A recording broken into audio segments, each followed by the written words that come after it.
team is engaging from the pricing side, right? Because we're getting so much information in on lanes with quotes. And if you think back to the old way of doing it, they throw a load up on DAT system comes into our call center and truckload. Now you've got 6 different people taking calls from carriers, right? So you got a whole list of carriers coming on into the system to talk about a load. They're all negotiating pricing.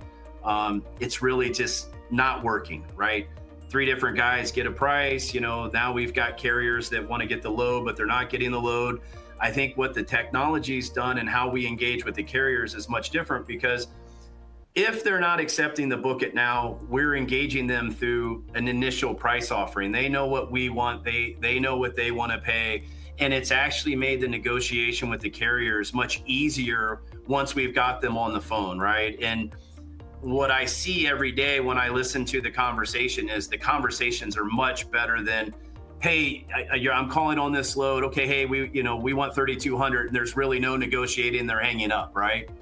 The other thing, and what drove me crazy in the old system is every time one of those carriers called in, every single time a carrier called in the past on a load board, that was an opportunity for us to have a relationship with a carrier that obviously moves a shipment in the lane that we have freight.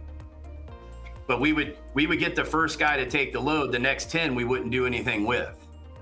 Now through Parade, what we're doing is we're seeing this engagement, we're seeing these rates come in, we're able to negotiate and talk to the carriers better, but we're also doing things to make sure we capture those carriers in those lanes, so the next time that lanes comes up, those carriers also have the ability to bid on it. So, hey, look, if I could add 10 or 15, we've had loads with 10 or 15 quotes on it where, a book it now wasn't accepted.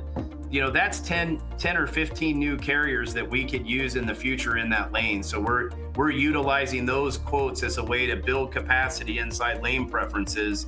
And the system allows us to do that instead of just, like you said, there's a lot of wasted opportunities in the old way of doing things by not engaging the carriers when they're calling in.